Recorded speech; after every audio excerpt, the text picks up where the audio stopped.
how you feel now. I mean, you obviously knew a lot of this going in. You couldn't tell us at the time. Now that it's there and in the public domain, what do you think? Well, I just think, I think that we don't need a VAT increase in South Africa.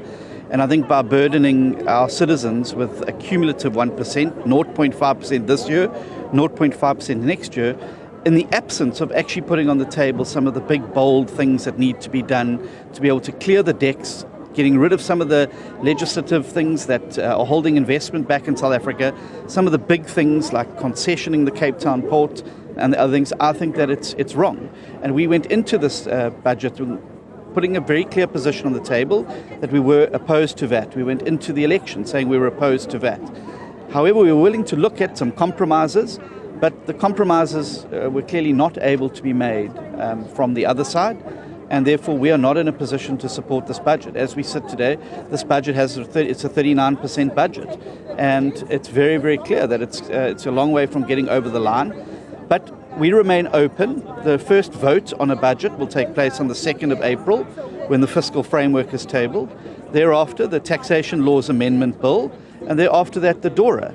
We are open, we're willing to talk, we're willing to have a discussion, but it has to be a discussion based where the DA actually gets something of what it wants out of the process as well. Well, some would say, sometimes you can compromise and you can negotiate a settlement. This seems like a red line, an absolute red line, an unreachable goal. It's either or. So how are you going to build consensus in that environment where there doesn't seem to be any wiggle room? I don't think that there's no wiggle room. I just think that there needs to be a realization by all parties in the coalition that none of them have a majority, and that you do have to make compromises sometimes, as we have on the cabinet seats, as we have on committee chairs, as we have on Bella, as we have on minimum wage.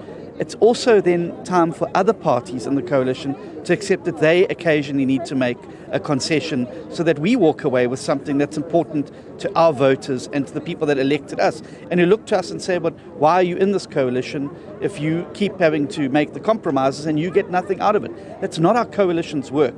It's not our budget's work. And we saw that in Germany. We're seeing the same thing play out in Japan. There is budget politics that happens, and that this is the new era that we're in South Africa. As I've said, I think that if we can get a deal on the table, we can come back on the 2nd of April, we can pass the fiscal framework with a majority. What does a deal look like?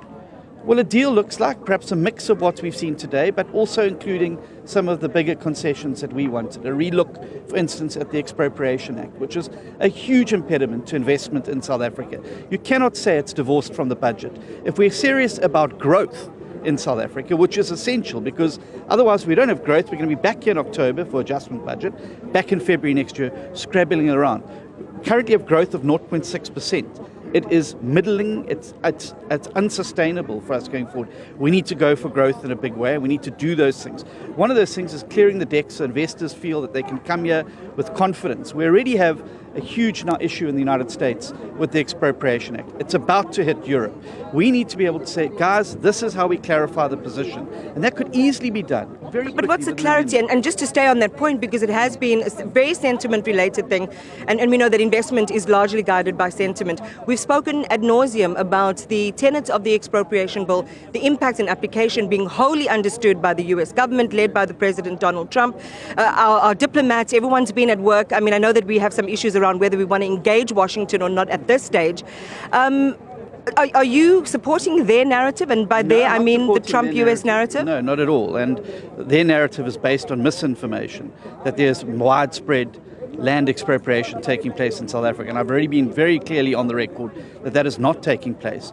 But what that act does do is serves as a deterrent to a potential investor. Would you really come to South Africa and invest billions in a huge factory if at the stroke of a pen a government official can expropriate that without compensation? Surely we should leave that for a court, the backstop. And that's all we asked for, a process to be clarified where a court will be the ultimate arbiter whether nil compensation is applied. I don't think that's too much to ask for. It's in line with what the Constitution says, and I think we could have avoided now the court case, and we can avoid all of this negative sentiment that's going on around the expropriation. It could clarify, make explicit what is currently a cause of great confusion, and I think we could have set South South Africa very firmly on the path. I mean, look, John, and I got to let you go because I know you've got other people to talk to. There are buffers, is my understanding, in that it's not just a government sees a piece of land and will take it away, especially if there's a thriving business that contributes to the South African economy. So it seems like a parochial understanding of that. No, it's not a parochial understanding. It's a very clear legal understanding. In other countries where you have expropriation, and most countries have expropriation acts, the court is the ultimate arbiter in this particular matter. In this case, government at the stroke of a pen could, and then your obligation sits on you to then go to court to try and get it overturned. All we're saying is, if a nil compensation is going to be applied, let that be a decision of the court, not of a government official. That will then give the assurance to any investor that their investment is safe and that they have the backstop of the courts to be able to do that. What we need to be doing is opening the runway for investment in South Africa, not doing things that are making it very difficult to attract people into the country and get the growth that we need. We can't afford another quarter of 0.6%. It's negative growth. All right. Well, it's been another hard day at the office. Thanks, John Steenhuisen. So we've had the budget, and these are the reactions from various political parties, and of course, the federal leader there of the DA, talking to us about their reaction to this. We knew going in that they didn't like it, they weren't happy, and now we've had more explanation on what happens next when it comes to South Africa's Economic Balancing Act.